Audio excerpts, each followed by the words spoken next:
했던 말씀 중심으로 이때를 위함이라 라는 제목으로 은혜의 말씀을 나누겠습니다. 세상 살다 보면은 어려움과 위기가 많이 찾아오죠. 어려움과 위기가 없는 인생 없습니다. 어느 민족이든지 어느 가정이든지 어느 국가든지 어느 기업이든지 어느 교회든지 언제나 위험과 위기, 어려움이 찾아오고 우리가 맞닥뜨릴 수 있습니다. 문제는 그 문제를, 위험을, 위기를 어떻게 대처하느냐에 따라서 그 사람의 됨됨이가 드러나는 거죠. 그 사람의 인격과 신앙과 그 사람의 인품은 어떤 문제 앞에 어떤 반응을 하느냐에 따라서 확연하게 드러납니다. 신앙과 믿음이 있는 사람은 어려우면 어려울수록 더 하나님 품으로 안기죠. 하나님의 사랑을 체험한 사람은 그 사랑 속으로 파고 들어갑니다. 자녀들도 그렇지 않나요? 자녀들 키워보면 그렇지요. 파고 들어오는 애가 있고 바깥에서 품 안에서 나가려고 하는 애가 있고 참 묘하죠. 여러분은 어떤 종류의 신앙인이십니까? 문제 있으면은 왜 이렇게 하나님은 나에게 문제를 던져주고 어렵게 만들고 힘들게 하는 거야? 그리고 세상 방법으로 풀려고 세상 바깥으로 나가시나요? 아니면은 하나님 품 안으로 들어오시나요? 말씀 위에 서시나요? 하나님은 지켜보고 계시는 거지요. 왜 인생에 문제가 일어날까요? 왜 이 세상에 이 태풍이 있고 여러 조류가 있고 이런 이 계절 변화가 일어날까요? 그래야만이 하나님이 창조하신 이 세계가 아름답게 만들어질 수 있기 때문에 그렇습니다. 태풍이 와야 나무들이 안 넘어지려고 뿌리를 자꾸 깊이 있게 내리죠. 깊이 있게 내리니까 나무가 더 튼튼해지고 잎이 무성해지고 열매를 맺습니다. 결국은 이 세상에 일어나는 자연 현상들은 대부분 다 창조 세계를 보존하기 위한 하나의 원칙입니다. 그리고 방법이지 않겠습니까? 신앙생활도 마찬가지입니다. 예수님을 잘 믿는데 왜 우리에게 사망의 음침한 골짜기를 지나가야만 할까요? 예수 믿는다고 사망의 음침한 골짜기를 안 지나가는 것이 아닙니다. 고통이 면제되고 문제가 완전히 없는 그런 세상살이가 아니라는 겁니다. 전능하신 하나님을 만남으로 인하여서 어떤 문제를 만나든지 두려워하지 아니하고 나무가 든든하기 위하여 뿌리를 내리듯이 말씀의 신앙에 뿌리를 내리며 주를 닮아가는 삶을 사는 거죠. 그렇게 살아갈 수 있도록 하나님이 계획을 세우시고 이끌어 주시는 방법입니다. 따라서 저와 여러분들이 이 지구촌에 살면서 문제 없는 세상을 사모하는 것은 그냥 이 세상을 떠나겠다는 겁니다. 공동묘지 가보세요. 아무리 고함 지르고 욕을 해도 화가 나가지고 무덤 깨고 나오는 사람 없습니다. 그냥 끝나는 거잖아요. 우리가 살아있는 한 문제 있습니다. 병이 생길 수 있고 여러 가지 원수 맺는 이 사람들을 만날 수 있어요. 문제는 뭐라고 그랬죠? 그런 일이 있을 때 그 문제 해결을 위하여 어떤 자세를 갖느냐, 이게 중요한 거죠. 오늘 본문에 그것을 우리에게 보여줍니다. 오늘 본문의 인물은 에스더가 나오고 바사 제국의 왕인 아하수에로, 바사라는 것은 페르시아를 말하고 오늘날 국가는 이란이에요. 그 당시에는 전 세계를 휘어잡았지요. 아하수에로 왕이 있고 그 다음에 바사 사람 하만이 있고 유대인 모르드게가 있습니다. 이 네 사람의 관계 속에서 일어나는 일들을 풀어준 거죠. 그런데 에스더는 하나님이라는 단어가 하나도 나오지 않아요. 그렇기 때문에 성경 66권에 포함시킬 수 있느냐 없느냐 여러 가지 성경 정경화할 때에 논란이 많은 책입니다. 하나님이라는 단어는 하나도 나오지 않는데 철저하게 하나님의 은혜 안에서 이루어지는 그 역사를 기록한 것이 에스더서입니다. 배경은 하만이라는 사람이 자기가 이젠 총리가 되었는데 모르드게가 이 왕궁에 수문지기를 하는데 고개가 빳빳합니다. 자기가 앞에 인사도 안 하고 절도 안 하고 자기 앞에 굽신굽신 이렇게 굽히면서 자기를 섬기는 일을 하지 않습니다. 유대인으로서 당당하게 하나님 섬기는 백성으로서 자기의 임무를 감당하는 그것이 못마땅한 겁니다. 그래서 모르드게를 죽여버리려고 하만이 계획을 꾸밉니다. 그걸로 끝나는 것이 아니라 모르드게가 속한 유대인 족속을 다 멸해버려야 되겠다. 이것을 계획을 합니다. 하만이 그것을 계획했는데 나중에야 모르드게가 그 상황을 다 살피고 그것을 왕궁에 들어가 있는 모르드게의 사촌 여동생인 에스더에게 전가를 해줍니다. 이 모르드게가 신앙으로 무장해 있기 때문에 왕비가 된 자기의 사촌 여동생, 엄마 아빠 일찍이 여의고 모르드게가 다 키웠거든요. 삼촌이 아니고 사촌이에요. 사촌 오빠인데 많은 분들이 이 삼촌이라고 표현하게 돼요. 족보 잘못 계산했습니다. 모르드게의 여동생이죠.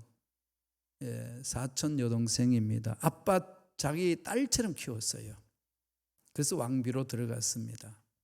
이 사실을 아수르 왕에게 알려야 된다는 거죠. 이 하만의 계획을 알려야 되는 겁니다.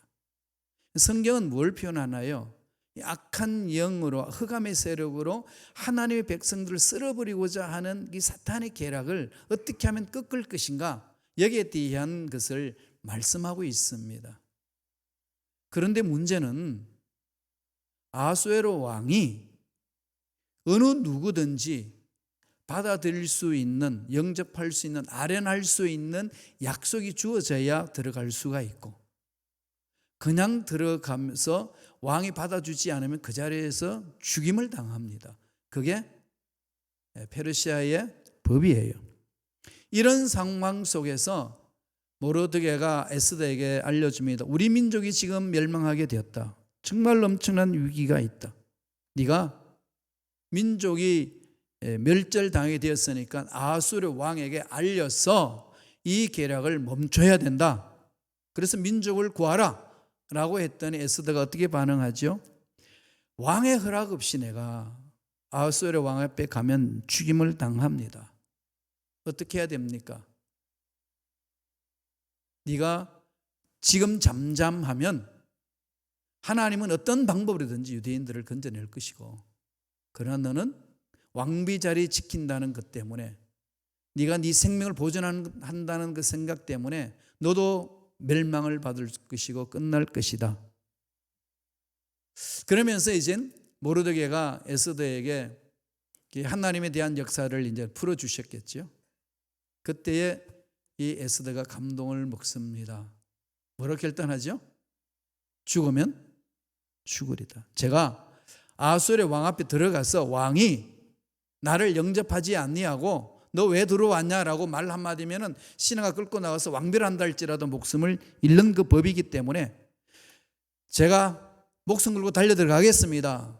저를 위해서 기도해 주세요. 온 민족에게 3일 동안 금식을 저와 함께 합시다. 그리고 그 금식하면서 제가 들어가겠습니다. 나의 원통함과 우리 민족의 원통함과 이 하만이 꾸민 이 계략을 아수르 왕에게 꼭 보고해서 건져내도록 하겠습니다. 매달리면서 기도하고 들어갔어요. 어떻게 됐나요? 다 아시죠? 왕이 받아주잖아요. 왕이 아수르 왕이 마음이 열립니다. 법으로서는 안 되는 문제인데 법이 하나님의 손길 안에, 하나님 섭리 안에 녹아내리는 거지요. 그냥 받아줘요. 무슨 일이뇨? 묻습니다. 자초지경을 다 이야기를 하니까 왕이 대노를 하고 모르드게를 달고자 하는 그 장대 위에 하만을 매달고 사형을 청하고 온 민족을 살려내는 그 얘기입니다. 한 민족이 사느냐 죽느냐, 영적으로 깨어있는 사람이 깨어서 기도할 때에 살아나는 것이고, 그럼 거기에 대해서 나나 살겠다고 그냥 눈 감아버리면 끝난다는 거예요. 지금 이 미국 인종차별 문제를 바라보면 여러 가지 어려운 일들이 막 일어나는데 워낙 골이 깊잖아요. 워낙 총기 소유에 대해서 골이 깊습니다. 정치인들은 총기 판매상하고 손을 잡고 그 돈을 받아가지고 정치를 해야 되기 때문에 아무리 데몬스트레이션을 해도 흉내만 낼 뿐이지 실질적으로 법안을 제정하지 못합니다. 돈의 문제고 만모니즘의 문제잖아요. 그리고 여기 인종차별 문제도 지금 그와 같은 상황에 놓여 있습니다. 참 우리가 살고 있는 이 땅에는 이런 문제가 있는데 어쩔 수 없는 것이라고 그냥 여태까지 당해온 것 그렇게만 갈 수는 없는 문제 아니겠습니까? 사실 흑인들이 여기 끌려와서 노예로 살면서 정말로 비참하게 삶을 살면서 몸부림치고 하나님 앞에 은혜를 받은 사람들이 일어서고 해서 노예 제도도 해방되고 흑인들의 인권도 많이 신장이 되었습니다. 그래서 우리 아시아인들이 와서 사실상은 흑인들이 그렇게 싸웠던 그 결과에 의해서 혜택을 많이 누리고 있습니다. 우리들이 그러한 것들을 잊어버려서는 안 되지 않겠습니까? 물론 이 백인들이 와서 개척하고 미국 땅을 일궈 나왔던 것 우리는 칭찬해야 되고 그들의 공에 대해서 높이 세워줘야 합니다. 그러나 하나님의 뜻과 이배되는 일들을 여기는 우리 땅이라고 고집하면서 끊임없이 그 일을 행하는 것은 우리가 용납할 수 없는 것 아니겠습니까? 어떻게 우리는 대처해야 할까요? 이것만 있나요? 우리 민족에 대한 어려운 문제도 있고 세계에 대한 어려운 문제도 있고 여러분 개개인 어려운 당하는 문제들도 있지 않습니까?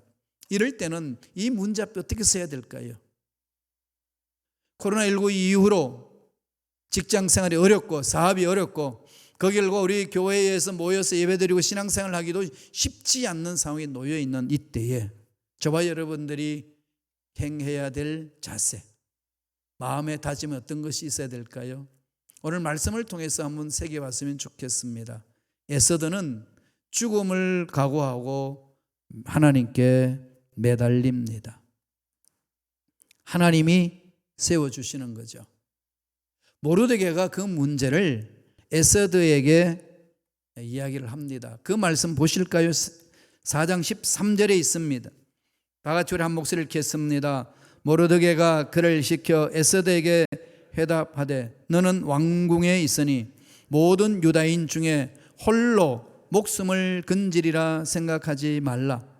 이 말씀 중에 깊이 묵상해야 될 말씀이 있어요. 모든 유다인 중에 홀로.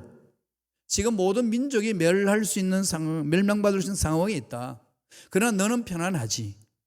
너는 왕궁에 있으니까 자유함이 있고 네가 마음껏 왕궁에 있으면서 왕비로서 누릴 수는 있지. 그러나 홀로 목숨을 건지리라 생각하지 말라. 개인주의에 빠지지 말라는 거죠. 공동체 정신을 가지라는 거죠. 성경은 창세기부터 요한계시록까지 강조하고 있는 내용이 이 부분입니다. 언제나 함께잖아요. 예수님의 이름이 함께 하심, 하나님이 함께 하심이라. 예수님을 믿는 저와 여러분들은 예수님과 함께하는 신앙생활이고 형제와 자매의 어려운 일들을 함께 가슴을 품고 교회 공동체의 어려움을 함께 품고 간다는 그 정신이 우리 신앙 속에 숨어 있고 그 속에 깊이 박혀 있습니다. 오늘 이 모르드게가 에스더에게 하는 말을 통해서 우리 던지는 메시지는 뭘까요? 첫째로 혼자 살겠다는 생각을 버리라는 거죠. 혼자 살겠다. 나 혼자 세상에 어떻게 되든지 살아보겠다. 그런데 참 되게 이렇게 의지 결단 있고 멋진 것처럼 느낄 수는 있어요. 그죠? 힘든 것도 혼자 살고 아동바동하는 거. 그런데 세상은 혼자 산다고 되나요? 이 세상은 혼자 아등바등한다고 되는 세상이 아닙니다. 함께 가야 되는 거죠. 함께 가는 거 아니겠어요? 사실 우리가 이민 와서 미국 땅에 사는 데에 제가 살아보니까요. 누구하고 자주 만나는요? 부모님하고 동생들하고 만나는 건 1년에 한 번 만날까 말까 합니다. 그러면 누구하고 자주 만날까요? 여러분하고. 그러면 친인척보다도 가까운 분이 여러분이더라고요. 가만히 제가 보니까. 혈연으로 뭉쳐진 그 친밀감보다도 그건 뭐 자연스럽게 열려질 수 있는 마음의 상태입니다만, 그럼에도 불구하고 삶에 있어서 정말로 친밀하게 지낼 수 있는 분은 우리라는 거예요. 그럼 우리라는 공동체를 가져야 된다는 거죠. 어려움이 있을 때는 어려움이 있을 때는 모여서 우리가 힘을 합치자, 이거 아니겠습니까? 지금 이 하만이 그 총리가 되어가지고 뭐 이 아하수에로 왕 앞에 있는 제 2인자잖아요.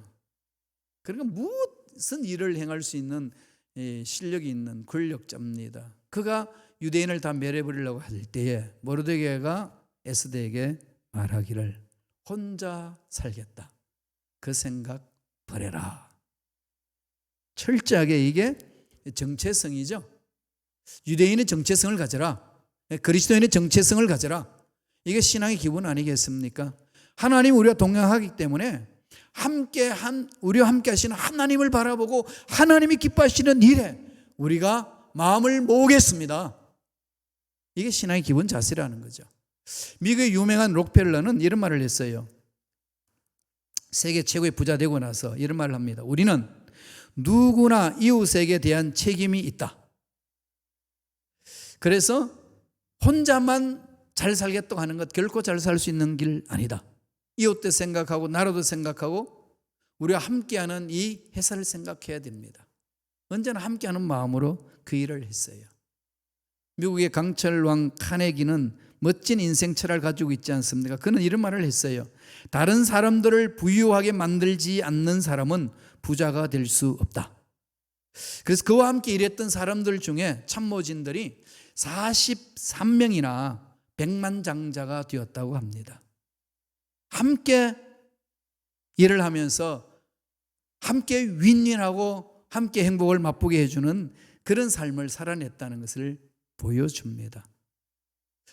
나 혼자 잘 살면 되지, 이런 의식은 신앙생활 공동체에서 있을 수 없다는 것을 말합니다. 공동체적인 생각, 늘 예수님과 함께함으로 예수님을 믿는 주님의 귀한 일꾼들이 함께 모여서 하나님의 일을 감당해야 된다, 이런 마음으로 품고 맡겨주신 일에 충성하는, 맡겨주시는 일에 최선을 다하는 저와 여러분 되시길 간절히 축원드립니다.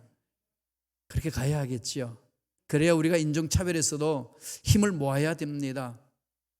나는 상관없어, 안 되는 거예요. 어느 누구든지 그렇게 인종차별을 당하고 무시를 당할 수 있고 속상할 수 있고 어려움을 당할 수 있습니다. 이럴 때는 우리가 한 마음으로 뭉쳐야 되고, 교회 공동체에 여러 가지 힘들고 어려움이 있을 때에 솔선수범하여서 몰려들어서 하나님이 기뻐하시는 일에 동참하는 것이 신앙의 기본 자세가 되어야 된다고 오늘 본문은 우리에게 말씀하고 있습니다. 두 번째로 뭘 하라는 거죠? 4장 14절을 바라볼까요? 다 같이 읽겠습니다. 이때에 내가 만일 잠잠하여 말이 없으면 유다인은 다른 데로 말미암아 노임과 구원을 얻으리니와 너와 내 아버지 집은 멸망하리라. 내가 왕후의 자리를 얻은 것이 이때를 위함이 아닌지 누가 알겠느냐 하니, 왕후의 자리를 얻은 것이 이때를 위함이 아닌지 누가 알겠느냐? 네가 이렇게 된 것 잘나서 됐겠냐? 네가 이렇게 한 것 너 혼자만 잘 먹고 잘 살도록 하기 위해서 했겠냐? 아니다 그런 거죠. 그러면서 뭐라고 그럽니까? 이때를 위함이 아닌지 누가 알겠냐? 하나님이 이런 일들을 하시려고 너를 통해 가지고 왕궁으로 보내신 것이 아니겠느냐? 어렵고 힘든 중에 하나님이 기뻐하시는 이 일들을 하기 위하여 제가 여러분과 만남을 주신 것 아니겠습니까? 아니라고 누가 말하겠어요? 처음에는 아니라고 그랬어요. 사람은 그럴 수 있습니다. 자기 생각이 있으니까. 그러나 하나님 뜻이 있고 계획이 있습니다. 정말로 우리가 신앙 안에서 예수 이름으로 모여서 일을 하면 할수록 와, 우리 만남 속에 하나님의 이러한 위대한 계획이 있었군요. 와, 하나님 아름답습니다, 놀랍습니다, 이런 게 이런 감탄하면서 신앙생활 하시지 않나요? 전 요새 그런 감탄을 많이 해요. 두 번째 주는 메시지입니다. 뭘까요? 때를 놓치지 말라. 다 때가 있어요. 때를 놓치면요 일 못합니다. 다 때가 있는 거죠. 하나님이 정해주신 시간에 때가 있고 하나님이 정해주신 에너지 양이 있습니다. 그 기간 안에 우리가 해야 될 일들을 깨닫고 그 일을 하는 겁니다. 기도하는 사람은 하나님의 때를 분별을 잘합니다. 헌신해야 될 때, 쉼을 가져야 될 때, 또 생명을 바칠 때 압니다. 가슴이 불타는 거죠. 하나님 일할 때 그것을 압니다. 이리 흔들리고 저리 흔들리지 않습니다. 하나님 일하는 타이밍이 중요한 거죠. 세상마다 다 타이밍이 중요하잖아요, 그죠? 주식하는 사람들 보니까 주식을 사야 될 타이밍, 주식을 몽땅 팔아야 될 타이밍, 요걸 잘 알아야 이익을 얻는데요. 그건 어떻게 할까요? 그것을 놓치니까 다 재산을 잃어버리는 거죠. 타이밍이 중요하고, 운동할 때도 그렇죠. 공을 칠 때에 몸과 이 팔을 흔드는 휘두르는 그 순간에 임팩트 타이밍을 맞아서 멀리 가는 거 아니겠어요? 그걸 놓치면은 엉뚱한 데로 가고 제대로 못하는 거죠. 매사에 다 타이밍입니다. 때가 있지요. 사계절 속에서 하나님이 우리에게 농사 지을 때에 타이밍을 맞추는 것을 보여주시잖아요. 무엇든지 타이밍이 있습니다. 그 타이밍을 잘 맞추려면, 때를 알려면은 기도하셔야 돼요. 부르짖어야 됩니다. 그냥 막연하게 통계 숫자를 가지고 맞추어서 나가다가는 낭패를 당합니다. 통계 숫자는 참조고 정말로 결단 내릴 때는 기도하면서 하셔야 돼요. 세상 일에도 마찬가지입니다. 때를 놓치면은 이후에 하고 싶어도 할 수가 없습니다. 에스더에게 사촌 오빠인 모르드게가 외칩니다. 네가 잠잠하여 아무 말을 하지 않으면 우리 민족을 다른 사람과 다른 방법을 통해서 구원하시겠지만 너 멸망받을 수 있다. 하나님이 네 자리에 세우신 그 뜻을 깨닫고 가라. 그걸 정확하게 파악해서 가라는 거죠. 그런데 영적으로 깨어있지 않으면 몰라요. 창세기 보면은 요셉 형들은 요셉을 미워가지고 애국으로 팔아버리잖아요. 그죠? 상인한테 팔아버리고, 그래서 13년 동안 요셉은 애국에서 생활하면서 고통 중에서 보냈습니다. 그런데 고통 중에 보내면서 이를 갈고, 이 형들 내가 두고 봐, 만나기만 해봐, 칼을 갈지 않고 어떤 상황에 놓였든지 자기 삶에 최선을 다했습니다. 얼마나 최선을 다했든지 그 집의 주인인 보디발이, 애굽 왕의 2인자인 보디발이 다 맡겨버립니다. 다 맡겨버리죠. 충성하는 그 요셉 모습을 보잖아요. 그리고 나중에 총리 대신이 됩니다. 그 형들을 만나요. 그리고 아버지 야곱이 죽습니다. 그랬던 형들이 찾아와서 두 손 모아 빕니다. 알잖아, 나는 형이고 너는 동생이잖아. 아버지가 말했다, 서로 싸우지 말라고. 그러니까 우리 네 손에 달렸는데 옛날 다 잊어버리고 우리 잘 살자, 이러고 있어요. 그런데 이 말은 형들이 하면 안 되는 거죠. 한이 맺혀 있는 사람이 풀어줘야 되는 거 아니겠어요? 용서한다 안 한다는 정말로 고통당한 사람이 이야기하는 거죠. 그런데 요셉은 하나님의 사람입니다. 그때의 형들에게 무슨 말을 했는지 아시죠? 창세기 45장 5절 보세요. 다 같이 읽겠습니다. 당신들이 나를 이곳에 팔았다고 해서 근심하지 마소서. 한탄하지 마소서. 하나님이 생명을 구원하시려고 나를 당신들보다 먼저 보내셨나이다. 온 민족을 살려내기 위하여 하나님이 나를 여기 보낸 겁니다. 이 때를 위한 것 아니겠습니까? 이 때를 위해서 나를 여기 먼저 보냈을 뿐입니다. 당신들의 장난을 통해 가지고 내가 왔던, 당신들이 나를 미워해서 여기 보냈던, 나는 믿습니다. 하나님의 섭리 안에서 이 민족을 살려내기 위해서 나를 먼저 보냈다고 믿습니다. 그 신앙 고백을 하는 거죠. 하나님께서는 하시는 모든 일에 목적이 있습니다. 여러분 과거 일에 어려움이 있고 원치 않는 일이 있다고 그걸 가지고 이를 갈면서 슬퍼하면 안 됩니다. 하나님의 선하신 뜻이 있습니다. 계획이 있는 거죠. 그게 집중하시기 바랍니다. 사명이 있는 거 아니겠습니까? 아프리카에 승자라고 하는 독일 사람 선교사 슈바이처 박사가 있죠. 이 슈바이처 박사는요, 신학 박사고 의학 박사고 음악 박사입니다. 박사학위를 3개 받았어요. 그리고 독일에서 살면 존경받을 수 있고 정말로 부도 누릴 수 있는 그런 사람입니다. 그러나 하나님의 부르심을 받고 아프리카로 갑니다. 거기에서 자기들을 치료하는 모습을 아프리칸들이 지켜봤을 때 이해가 안 됐습니다. 당신은 독일에 살면 존경받을 수 있고 부를 누릴 수 있는데 이 미개한 아프리카까지 와서 보수도 없고 대우도 없는데 한평생 동안에 희생하며 헌신하십니까? 우리의 가치관으로는 이해가 안 됩니다. 그랬더니 그 질문에 슈바이처 박사가 이렇게 말합니다. 이 일을 위해 하나님께서 나에게 모든 것을 주셨습니다. 신학 박사학위 받을 수 있는 것도, 의학 박사학위 받을 수 있는 것도, 음악 박사학위 받을 수 있는 것도, 파이프 오르간 연주잖아요. 연주자이거든요. 그거 다 이 일을 하도록 하나님이 나에게 주신 은혜입니다. 선물입니다. 그래서 유럽에 나타나가지고 이 음악 연주회를 하면서 선교 기금을 모으고 그러면서 위대한 사역을 감당했습니다. 학문 주신 것도, 음악을 주신 것도, 이런 재능을 주신 것 다 이때를 위한 겁니다. 저와 여러분 만남 속에, 어렵고 힘든 속에 만났는데 이 만남 속에 이 때를 잘 극복하고 하나님 기뻐하신 일을 하도록 하기 위하여 만남 주신 것 아니겠습니까? 저에게 그런 믿음이 있어요. 이 때를 위함이었구나. 감사가 외쳐질 수밖에 없고 하나님의 뜻을 찾아갈 수밖에 없는 겁니다.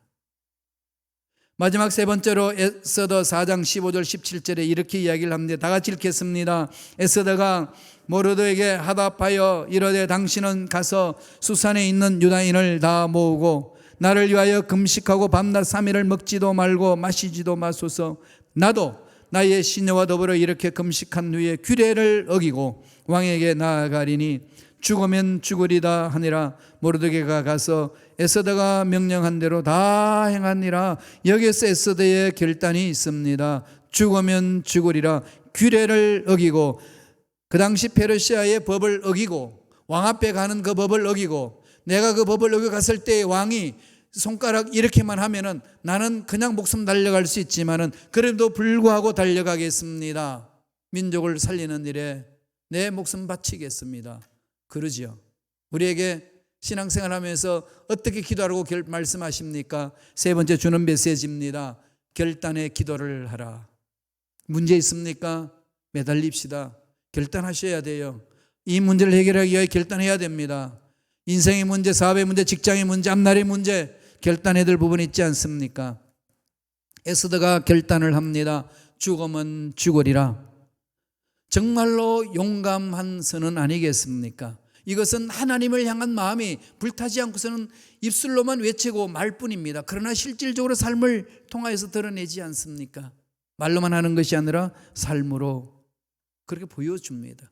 이것은 성경 여러 곳에서 외치고 있습니다. 이사야서 58장 9절에 보면은 내가 부를 때에 나 야훼가 응답하겠고 내가 부르짖을 때에 내가 여기 있다 하리라. 너의 부르짖음에 내가 임재하겠노라. 너의 부르짖음을 내가 듣고 내가 말하겠노라. 말씀은 선포해 줍니다. 하나님의 사랑은 그렇게 나타나는 거죠. 무슨 문제가 있으신가요? 어떤 어려움이 있나요? 돈이 부족하고 건강이 부족합니까? 그것 때문에 좌절하고 낙심하지 말고 하나님 앞에 부르짖읍시다. 하나님에게는 돈이 있고 하나님에게는 건강이 있고 하나님에게는 모든 문제에 답이 있습니다. 하나님을 바라보고 일어서는 자 반드시 앞날은 열려지는 역사 일어날 줄로 믿습니다. 어떤 결과가 있나요? 에스더 7장 9절 10절에 10장 9절 7절에 보면은 왕을 모신 내시 중에 하르보나가 왕에게 이르되 왕을 위하여 충성된 말로 고발한 모르드게를 달고자 하여 하만이 높이가 50규빗 되는 나무를 준비하였는데 이제 그 나무가 하만의 집에 있었나이다. 왕이 이르되 하만을 그 나무에 달라매 모르드게를 달려고 한 나무에 하만을 다니 왕의 노가 그치니라. 원수의 목전에서 하나님은 상을 베푸심을 맛보게 하지 않아요. 다윗은 이것을 체험했습니다. 저와 여러분 이 험악한 세상에서 이 은혜를 깊이 체험하며 힘있게 살아내는 주님의 귀한 일꾼들 되시길 간절히 축원드립니다. 기도하겠습니다. 하나님 감사와 찬양